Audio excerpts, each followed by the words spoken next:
Alright, Biker Trash here with Universe Dirge. I'm not making any intro to this. As you see, it's in robot mode, so you know what that means. I've done messed up enough takes, I don't feel like transforming it back to start a new one.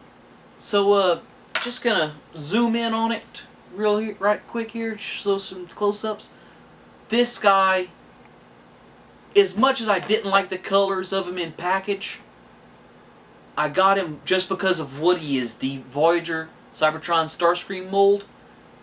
I really like this with it open. Dark colored figures, I've never found photograph well, they don't video well, but they look so good in person. The face especially looks good. It's hard because the eyes are set so far back, but they're a nice, good red color. But I'm pretty sure all y'all are going to see is just a black pit for a face. So anyway, his eyes are red.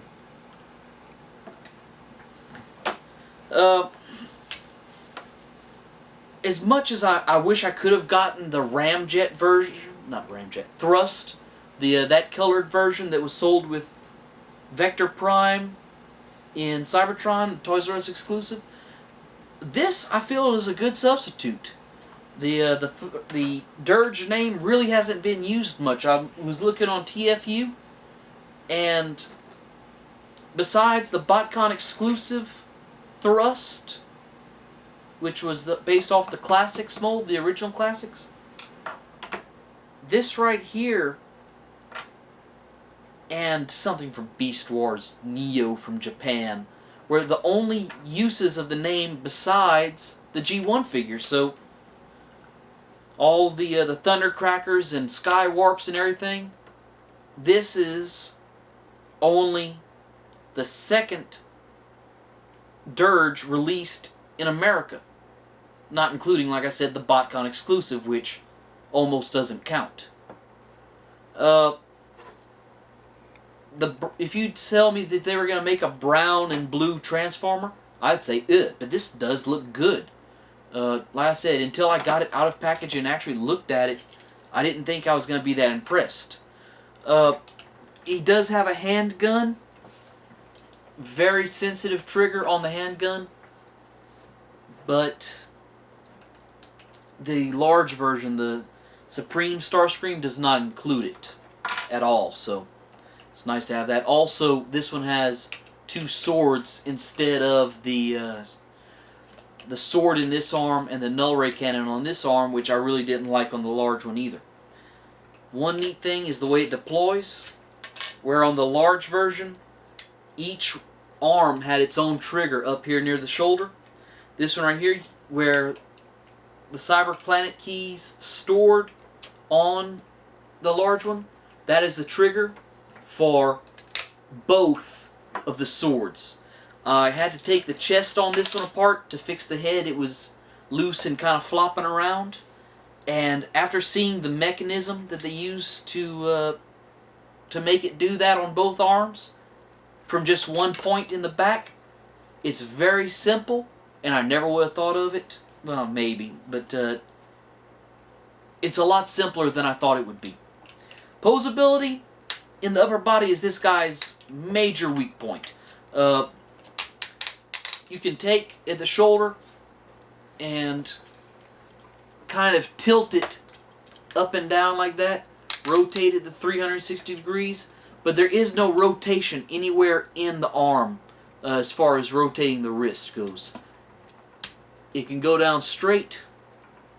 It has a detent at 45 degrees and another detent at 90 degrees. It can only hold the gun straight down and at 45 degrees though. You can't hold it straight out from the hip, which is kind of a weird pose anyway, so it's not a big loss. Also missing from the large version, these cannons could tilt up like they did whenever he used them to shoot Red Alert in one episode. But besides that, it's just a bunch of small details. I originally thought that the large version here was just a direct repaint of... Not repaint, just a rescaled version of this guy, but there is actually quite a bit of detail added to that one. Let's see, yeah, that's good. So, you have... Either way you go with this mold, this character, I like both of them pretty well. But yeah, it's kind of a question, because this thing, like I said, for being as big and clunky as it is a very good display piece. This guy doesn't really attract as much attention, but still is a very nice on its own. If you don't have the large one, and you don't have one of the previous versions, I would definitely pick this guy up. That said, see, I'm at 6 minutes already. Go ahead and to transform this guy, what you're going to do, first thing, these fins on the back, just flip them up and connect them. You know, I think this guy actually came packaged in robot mode, so yeah, I'm actually doing this in the right direction. Never mind, this was planned. Next thing you're going to do is flip the arms back behind the upper arms. Rotate these back like that, right there. And this is going to flip forward. Flip the feet down like that. And you're going to have to flip the toes out and the heel spurs in.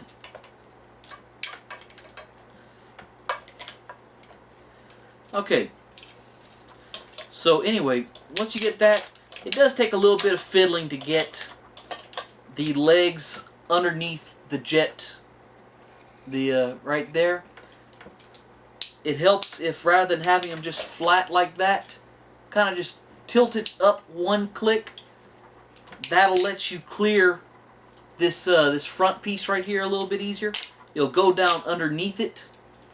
Then once you get it close, just give it a little twist back into alignment, and everything clips in very nicely.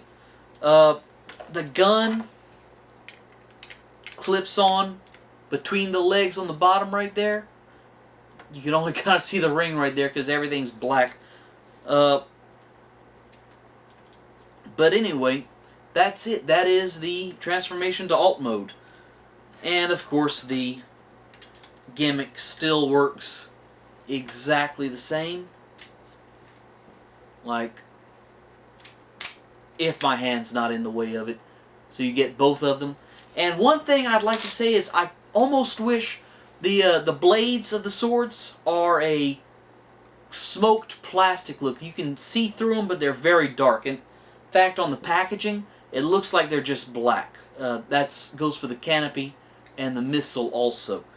But I would almost like it if they would be painted the same color as this brown, to where it would look like just some brown spars coming out, like extensions coming off of here.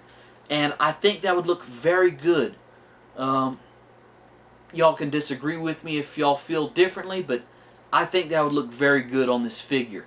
And just for the purpose of inappropriate size comparisons, there they are next to each other. There's probably more plastic in this one's legs than in this one's entire body, but both of them are still real cool. I forgot to mention this in robot mode, but the darkness of this, well, Starscream here looks like Starscream, you know, he's kind of a different Starscream. This one was kind of along the lines of animated, as I recall. He was a lot more determined than the G1. But, what was I going to say? Yeah, this one just looks dark and evil, and I like that. But, the alt mode on the larger one, as it should be considering the difference in price, looks a lot nicer. You're missing, on this one right here, on the top you've got some very noticeable screw holes.